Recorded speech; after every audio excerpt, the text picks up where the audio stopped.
ዛሬ እናስመለከታችሁ ያለነው ፊልም በጥያቄዎቹ መሰረት ስትሬንጀር ቲንግስን ምዕራፍ 1 ክፍል 1 ይዘንላችሁ መጥተናል። ቪዲዮውን እንደምትወዱት ስለማንጠራጠር ላይክ እና ሰብስክራይብ በማድረግ እስከ ቪዲዮ መጨረሻ ድረስ አብራችሁን ቆዩ። ፈራ ቤት ውስጥ ነው። በከፍተኛ ፍርሃት ውስጥ ያለው ሳይንቲስት ወደሱ የሚመጣ አስፈሪ ፍጡር ለማምለጥ ሲሞክር ያሳየናል። ይህ ሰው ብዙም ሳይርቅ ሊፍት ውስጥ ለማምለጥ ሲሞክር ምንነቱ የማይታወቅ አስፈሪ ፍጡር ቦጫጭቆ ሲበላው እንመለከታለን። በቀጣይ ትዕይንት ሆኪንስ ከተማ ውስጥ የሚኖሩና ለታሪኩ አራት ቁልፍ የሆኑ ጓደኛ ማሞችን ያሳየናል። ማይክል፣ ጀስቲን፣ ዊል እና ሉካስ ይባላሉ። አሁን የሚገኙት በማይክል ቤት ውስጥ ከ10 ሰዓታት በፊት የጀመሩትን አስፈሪ ጨዋታ እየተጫወቱ ነው። የጨዋታው አስፈሪና አጓጊ ክፍል ሲደርሱ ግን ኬረን የተባለች የማይክል እናት ነገ ትምህርት ስላላቸው እንዳይመሽባቸው በጊዜ ወደ ቤት እንዲሄዱ ትነግራቸዋለች። ማይክ አብሮቱ የሚኖሩ እናትና አባት ውጪ አንድ ልጅና ናስ የምትባል እህት አለ። ጀስቲን የተባሉ ጓደኛቸው ከቀኑ የተረፈ ፒዛ እንዳለና መብላት የሚፈልግ ሲጠይቅ፣ ነገር ግን ሁሉም ጨዋታው ሳይጠናቀቅ በመጨረሳቸው ስለተናደዱ እምቢ ብሎ ይወጣሉ። ጀስቲንም ከጓደኛዋ ባርባራ ጋር ወደ ስልክ የምታወራው ናሲ ክፍል በመሄድ ፒዛ ማብላት እንደምትፈልግ ይጠይቃታል። ናሲ ግን በንቀት የክፍሏን በር ላይ ትዘጋለች። በሁኔታው ግራ የተጋባው ጀስቲን ወደ ውጪ በመውጣት ለምን የማይክል እህት ከቅርብ ጊዜ ወዲህ እንዲህ እንደሆነች ያወራል። ምክንያቱም ደግሞ ትምህርት ቤት ውስጥ የተዋወቀችው ስቲፍባሪንግ የሚባል ልጅ ጋር ፍቅር ከጀመረች በኋላ ባህሪዋ እንደተለዋወጠ በመስማት ይለያያሉ። ምሽቱም ጨለምለም ስላለ ማይክ እዛው ቤቱ ይቀራል። የቀሩት ጓደኞቹ ግን በሳይክል ወደ ቤት መሄድ ጀምራሉ። ትንሽም እንደተጓዙ ቤቱ አካባቢ ስለደረሰ ሉካስ ተሰናብታቸው ይሄዳል። ጀስቲንም ለምን እስከ እነሱ ቤት ሳይክል አንወዳደርም ይለዋል። ያሸነፈ ደግሞ የኮሚኒክ መጽሐፉን ይወስዳል ብሎ ሐሳቡን አቀረበ። ዊልም ሐሳቡን በመስማማት ወዲያ ውድድሩን ጀመረ። ዊል ጓደኛውን ሮጦ ፈረጠጠ። ልክ ጀስቲን ቤት አልፎ ወደ ቤቱ አቋራጭ መንገድ እንደደረሰ የሳይክሉ መብራት በልጅ ድርግም ማለት ይጀምራል። በመቀጠልም አስደንጋጭ ድምጽ በመስማቱ ከነሳይክሉ ጫካ ውስጥ ይገባል። በአደጋው ብዙም ያልተጎዳው ዊል ጸጥ ብሎ በመነሳት ወደሱ ከሚመጣው አስፈሪ ድምጽ መሸሽ ይጀምራል። በፍርሃትም እየሮጠም ቤቱም ይደርስና ቤቱን ከውስጥ ይቆልፏል። እንደገባም እናቱንና ጆናታን ወንድሙን ቢጣራም በቤቱ ውስጥ በተደጋጋሚ የምትጮህ ውሻ ውጪ ማንም አልነበረም። በመስኮታቸው ማጮልቆ ሲመለከት የሆነ የሚንቀሳቀስ ጥላ ሲንቀሳቀስ እና ወደ ቤታቸው ሲመጣ ይመለከታል። በፍጥነት በቤት ውስጥም በሚገኘው ወደ ግድግዳው ስልክ በመሄድ እርዳታ ለማግኘት ይሞክራል። ዊል በተደጋጋሚ ሄሎ በማለት ስልኩ እንዲነሳ ቢጠብቅም ስልኩ ሊነሳለት አልቻለም። የቤቱ ቁልፍ ማንም ሳይነካው እየተከፈተ ይመጣል። ዊልም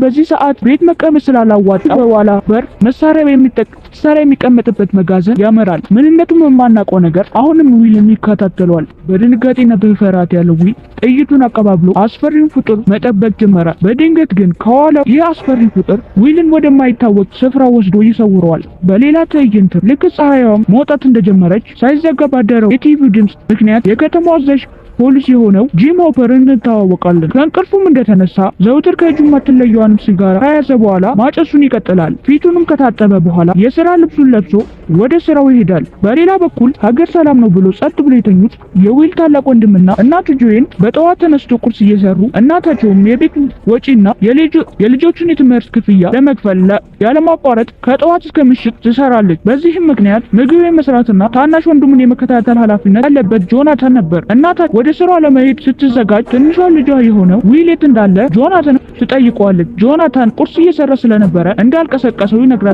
እናታቸውም ልጇን ለመቀስቀስ ወደ ክፍሉ ስትገባ ውስጥ ማንም አልነበረም። በድንጋጤም ማታ ዊልን እንዳስገባው ጆናታንን ትጠይቀዋለች። ጆናታን እርግጠኛ እንዳልሆነና ተጨማሪ ገንዘብ ለማግኘት አምሽቶ ሲሰራ እንደነበረና እንዳላዩ ይነግራታል። ጆይስም በልጇ ድርጊት በመናደድ ወደ እነ ማይክል ቤተሰብ ትደውላለች። የማይክል እናት ኬረን ነበር ስልኩን ያነሳችው። ጆይስ ልጇ እነሱ ጋር እንዳለ በምትጠይቅበት ወቅት ሁሉም ልጆች ወደ ቤት እንደተመለሱ ትነግራታለች። ጆይልም ምናልባት ወደ ትምህርት ቤት ሄዶ ሊሆን እንደሚችል ብላ በመናገር ስልኩን ትዘጋዋለች። ሶስቱ ጓደኛው ማሞች በሰዓታቸው ወደ ትምህርት ቤት ሲገቡ ዊልን በማጣታቸው ግራ ቢጋቡ ምናልባት እናቱ እንዳለችው ቀደም ብሎ ክፍል ተገኝቶ እንደሚችል ጠረጠሩ። ወደ ክፍላቸው ከመግባታቸው በፊት ግን የትምህርት ቤቱ ጉልበተኞች አስቆመው ሉካስ ላይ በትኩረቱ ማይክልን በአፍንጫው ጀስቲን እንደምቷ ለመብቀል ይቀልዱባቸዋል። አንዱ ጉልበተኛ ጀስቲንን እጁን እንዲያንቋቋ ያዘዋል። ጀስቲን እሺ ብሎ እጁን ሲያንቋቋ የወጣው ድምፅ ስለዘገነናቸው ገፍትሯቸው ሰድቧቸው ይሄዳሉ። በሌላ በኩል ናንሲና ጓደኛው ባርባራ ወደ ክፍል እያመሩ ነው። ባርባራ ደወለ ወይ ብላ ትጠይቃታለች። ናንሲ ድምጿን ትቀንስና ከግንኙነት ውጪ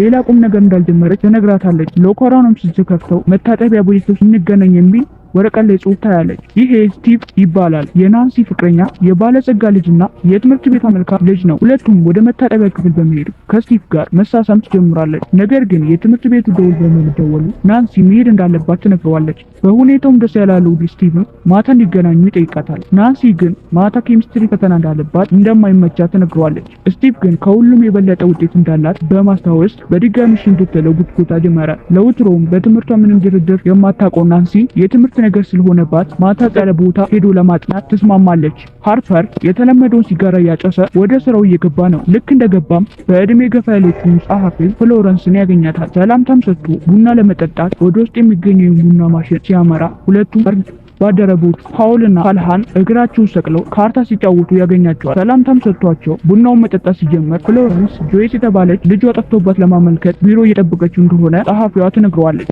ወደ ቢሮም ሲገባ ጭንቀት ውስጥ ያለችው ጆይስ ተቀምጣ ያያታል። ጆይስ በሀዘን ስሜት ውስጥ ሆና ዊል የተባለ የ7 ዓመት ልጅ ጠፍቶ እንደሆነ ታመለክተዋለች። ሃርፐርም ምናልባት ዊል የሆነ ቦታ እየተጫወተ እንደሚችል በመናገር ሊያረጋጋትም ቢሞክርም የልጇን ጠንቅቃ የምታውቀው ጆይስ የዊል ባህሪ ሌሎች ልጆች እንደሚለይና እንደዛም እንደማያደርግ እርግጠኛ ሆና ትነግረዋለች። ሃርፐርም ለመጨረሻ ጊዜ የዊል አባት የሆነውን መች እንዳወራችሁ ይጠይቃታል። ስለ ቀድሞ ባለቤቷ ማውራት የማትፈልገው ጆይስ እሱ ከጉዳዩ ጋር የሚያገናኘው ነገር እንደሌለ ትነግረዋለች። ሃርፐርም አብዛኛው የዊል ዕድሜ ላይ ያሉት ህጻናቶች ሲጠፉ ቤተሰቦቻቸው ወዳቸው ጋር ሊሄዱ እንደሚችሉ በመንገር የቀድሞ ባለቤቷን ስልክ ቁጥር ይጠይቃል። በነገራትም ነገር የተጨነቀችው ጆይስ ራሷ እንደምትደውልለትና የቀድሞ ባለቤቷ ለፖሊስ ስልክ እንደማይነሳ ትነግረዋለች። መፍራቷን የሚያስተዋለው ሃርፐርም በሐሳቧ በመስማማት በሆኪንስ ከተማ ምን ያህል የከፋ ወንጀል ተሰርቶ እንደማያውቅና ልጇም እንደሚገኝ ተስፋ በመስጠት በትንሹም ቢሆን ያረጋጋታል። ጆይስም እናትነት በተሞላ ስሜቱ የጠፋ ልጇን እንዲያገኙላት ትማጸናለች። ትልቅ ኃላፊነት የተጫነው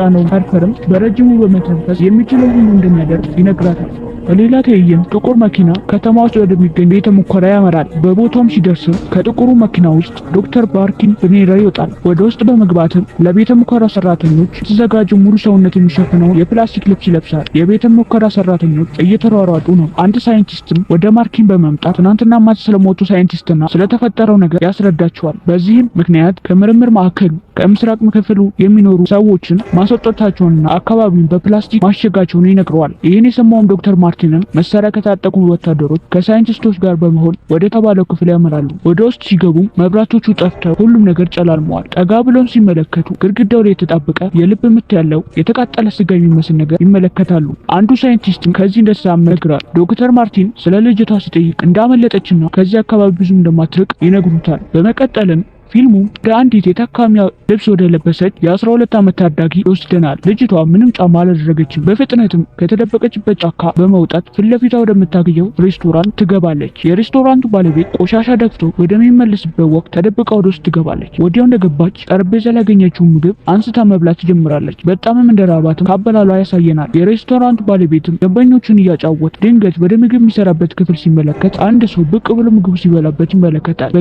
ሁኔታውም የተናደደው ይህ ሰው ምግቡን የሚሰርቀውን ሰው ለመያዝ ወደ ክፍሉ ይሮጣል። ይህን ያየችውም ልጅም አለመያዝ እግር አውጪኝ ብላ መሮጥ ትጀምራለች። ከበሩ ለመውጣት ትንሽ ይቀራት ግን ረጅም እጅ ያሉት የሬስቶራንቱ ባለቤት አንገቷን ጨምቆ ይዛታል። ፊቷንም በማዞር ከሱ ማንም እንደማይሰርቅ ለመናገር ሲሞክር እሱ ያሰበው ሌባ ጎረምሳ ሳይሆን ሰውነቷ የተጎሳቀለ ትንሽ የልጅ እንደሆነች ይገነዘባል። በሁኔታውም በመደንገጥ ወደ ውስጥ አስገብቶ ምግብ እየሰራላት ክፍል 1 በዚህ እናጠናቅቃለን። ቤተሰቦቼ ስትሬንጀር ቲንግስ ምዕራፍ 1 ክፍል 1 ይህን ይመስላል። በቀጣይ ቪዲዮ እስከምንገናኝ ላይክ እና ሰብስክራይብ በማድረግ አበረታቱን እያልን በሌላ ቪዲዮ እስከምንገናኝ ቸር ቆዩልን።